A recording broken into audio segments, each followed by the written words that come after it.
Okay, students, welcome to the last set of lectures for topic 11. I'm going to talk about capacitance in this video.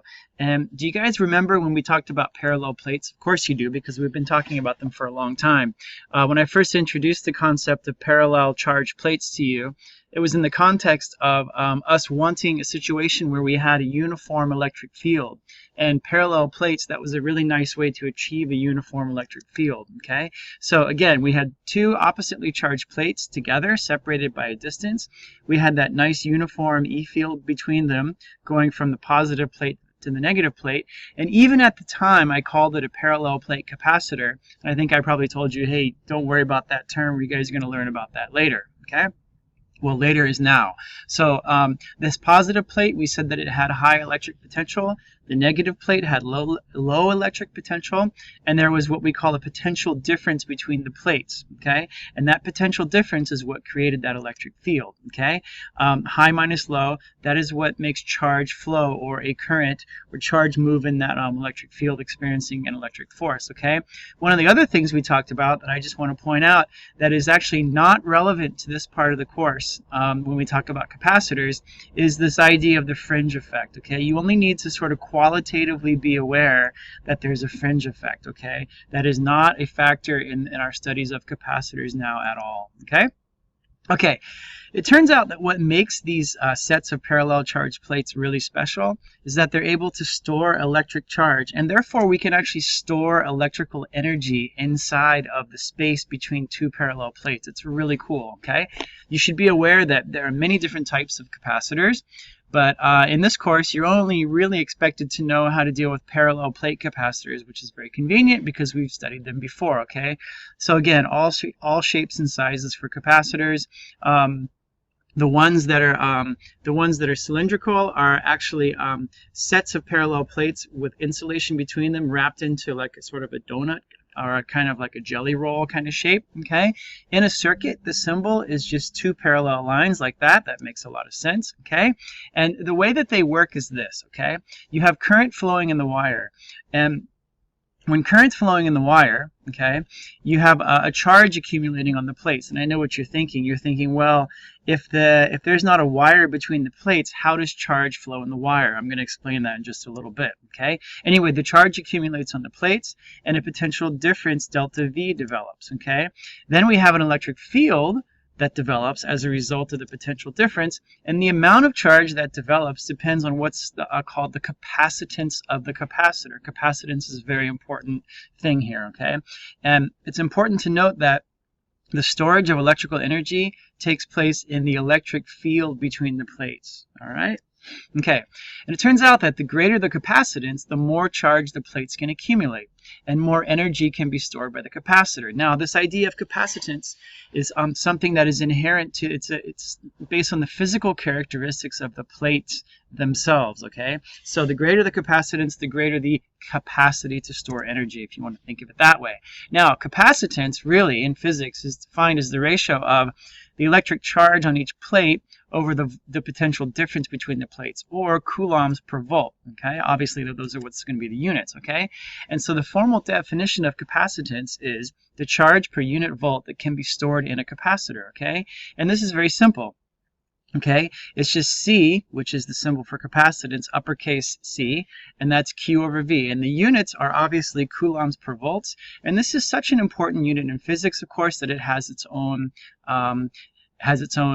name, and that's called the farad, okay? Now, Q is the charge on one of the plates. It turns out that the charge on each plate is of equal magnitude. The only difference is that one is positive and one is negative. And of course, V is the potential difference between the plates, okay? A couple of other things that are really important for you. Number one, capacitance, you just think of it as really the ability of a capacitor to store electrical energy, okay? Number two, each plate has the same charge magnitude, as I just said before. Number three, capacitance depends on the physical characteristics of the device, not the charge or voltage or the potential difference, okay? Those are three very, very important things to keep in mind as we talk about capacitors, okay? And it turns out that the geometry of the capacitor is really important, okay?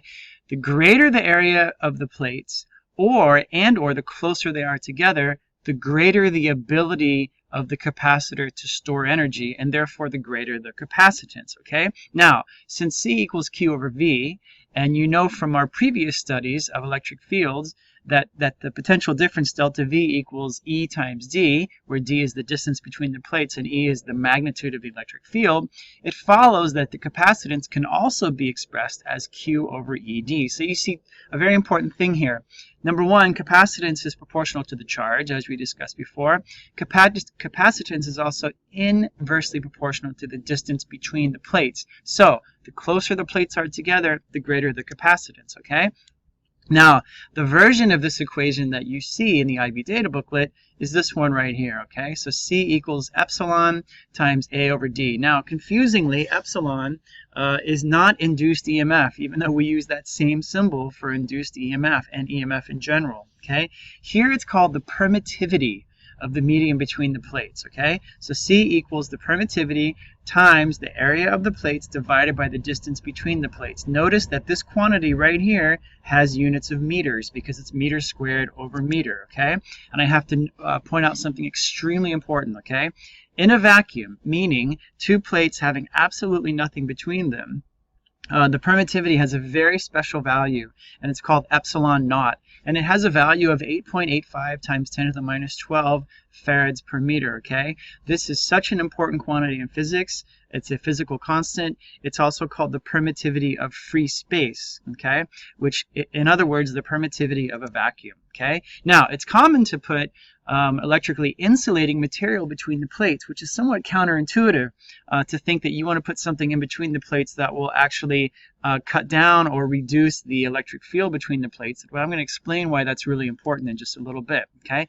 Turns out that that material that you put between the plates can actually store energy by becoming molecularly polarized. Remember when I said before that it's the electric field that actually stores the energy? Indirectly, it's the material that stores the energy because there's a molecular polarization of charge happening inside of that material, which I'll talk about in just a little bit, okay?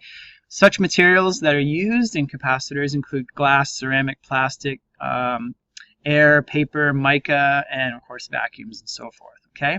All right, so before we get into the concept of the material that's in between the plates, which is called a dielectric, let's do an example together, okay? So I have a parallel plate capacitor. I'm giving you the area of the plates. The separation distance, I'm saying it's in a vacuum, connected to a source of potential difference of 6 kilovolts. The capacitance of the capacitor, well, this is pretty easy. This is epsilon times A over D, okay? And I get 1,950 picofarads. Now, 1 farad is really a huge amount of capacitance. So what we often practically use in problem solving in sort of the real world is capacitance is on the order of 10 to the minus 12 or a picofarad. So you see this, prefix a lot, okay? The charge on one of the plates, well, C equals Q over V, solve for Q. You get 1.17 times 10 to the minus 5th coulombs. And I want to point out that that's the same magnitude on both the plates. One plate's positive and one plate's negative. Magnitude and direction of the E field, it follows. This is very easy. E equals V over D. I got 1.5 times 10 to the 6 newtons per coulomb. And of course, it's from the positive to the negative plate. The direction is always easy with that. Charge per unit area on one of the plates, well, all you do is you take your answer from B and you divide it by the area which is given, and you get 1.33 times 10 to the minus 5. These units are wrong. This is actually coulombs per centimeter. Oh no, sorry, that's right. I was thinking it was centimeters to the negative 2. It's coulombs per meter squared, okay? Okay, now I want to talk about something called a dielectric. And as I said before, a dielectric just refers to the material that's actually between the plates, okay? It turns out that the smallest possible permittivity, or the smallest possible epsilon, is that of a vacuum. And that's called epsilon naught. So every other permittivity, every other epsilon for every other material is always greater than epsilon naught, okay? And here's how dielectrics work. They are super cool and very clever devices, okay? So let's say you have parallel plates with a vacuum in between, okay? You have a constant electric field going from the positive to the negative plate, and it's uninterrupted. And again, we're going to neglect the fringe effects, okay? Now, you put this object in between the plates, okay, which has molecules in it, because every material has atoms and molecules, okay? Now, most materials, certainly the ones that we use as dielectrics, have molecules that possess what we say permanent dipole moments, meaning they're all little tiny dipole charges, positives and negatives. Okay. Now, one end of the molecules contains a slight positive charge, the other a slight negative charge. Now, between the plates, all the positive charges align towards the negative plate, and all the negative charges align towards the positive plate. Okay. So what you end up with is, on one side of the dielectric, you have a very weak, I have to point out, it's a very weak magnitude, but you have a very weak positive charge, and on the other end you have a very weak negative charge. Okay. Now, what this does is it actually creates a very weak electrical field inside the molecules, and hence inside the material, that actually opposes the electric field between the plates. Okay. So the original electric field between the two plates I'm showing here by red arrows to the left, okay, to the negative plate. Okay.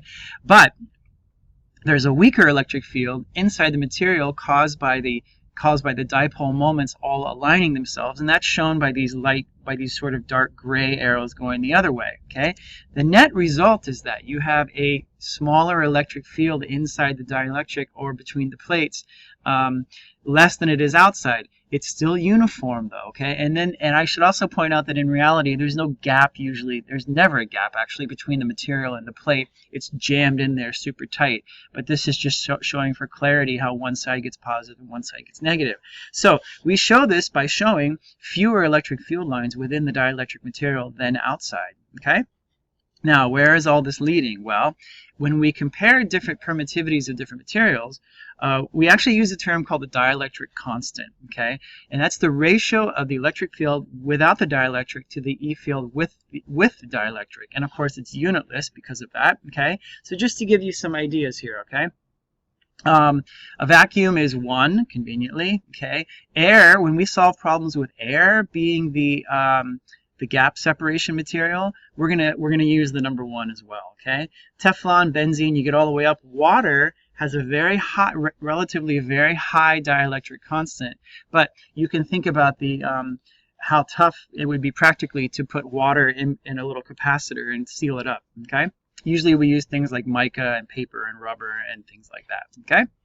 Okay, now, because the electric field between the plates is reduced, it turns out that the potential difference of the entire circuit is also less. You can think about it in a way as kind of like a resistor, okay?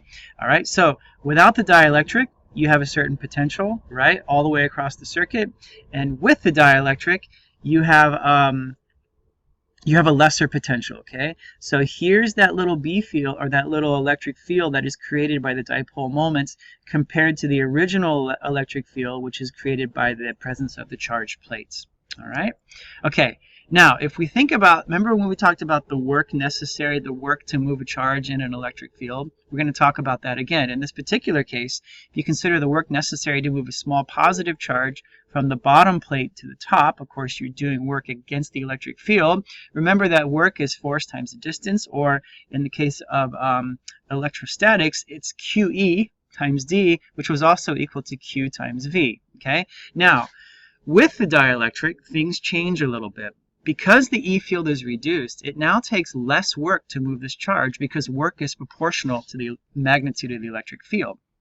And also, you can see from these two equations right here that also means that the potential difference between the plates will also go down. Now, since the capacitance is inversely proportional to the potential difference, as we decrease the potential difference, the capacitance increases. So this is kind of like it's a pretty counterintuitive situation, right? By putting an insulating material between two plates, what you're doing is you're actually increasing the ability for those plates to store energy, or in other words, increasing the capacitance. Really, really cool, okay? Now, what if we connect a battery or a cell to a circuit to maintain a constant potential difference? And you guys are responsible for dealing with circuits that have capacitors in them and cells or batteries in them, and that's going to come later. But what if we did? Okay, so we maintain a constant potential difference now, okay? Whether it's without a dielectric or with a dielectric. Again, work equals force times distance, which is QED, which is QV.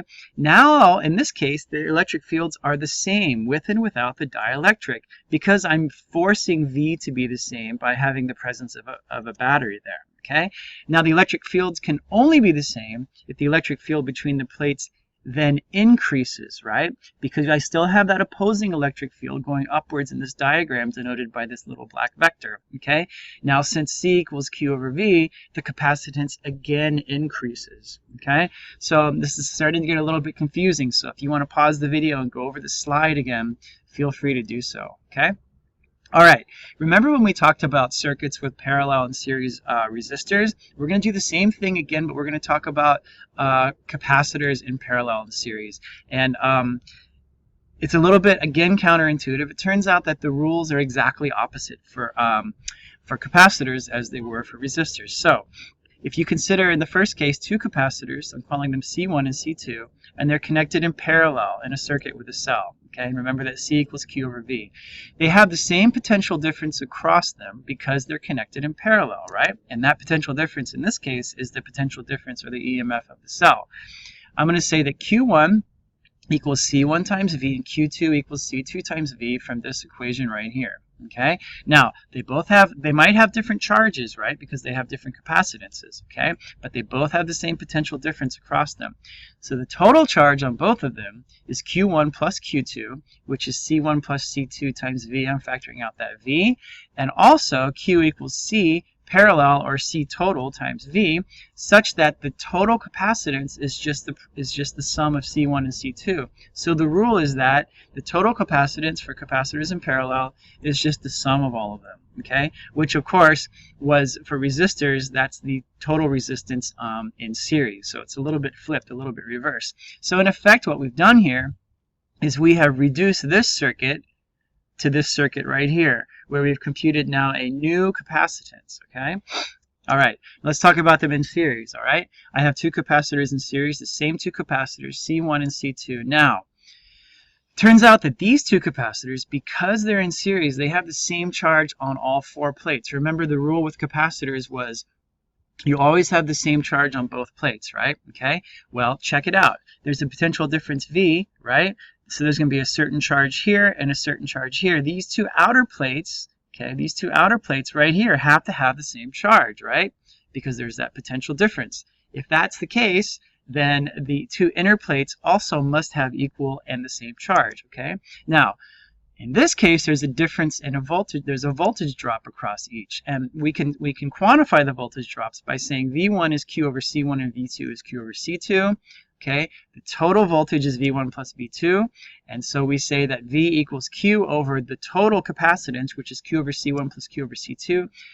Canceling out all those Q's, all those charges on top, we have that the following rule for capacitors in series. It's an inverse rule, just like it was for parallel with resistors. And again, notice how we've reduced this circuit to this circuit right here, and note how all the plates in series, no matter how many, must have the same charge. Okay?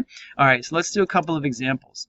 Oh, and just to remind you about series and parallel resistors, I'm putting this little quip in here so you can be reminded of that. Okay?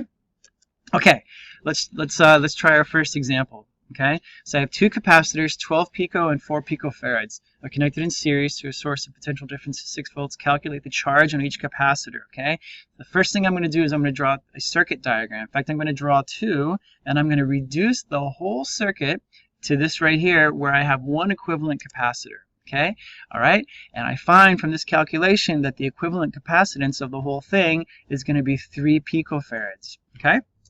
All right, now remembering that the charge on each and every plate is the same, then I can say that Q equals the total capacitance, or the equivalent capacitance, times the potential difference.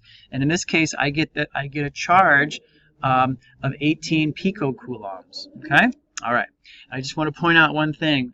All the things you learned about circuits that before, they hold here, such that voltage is conserved, energy is conserved, and so forth. So if I actually grind out the numbers for V1 and V2, okay, you find that V1 plus V2 is 1.5 volts plus 4.5 volts, which equals 6 volts, which of course it has to be, because that's the original voltage of the cell, or the original EMF of the cell in the original circuit. Pretty cool, huh?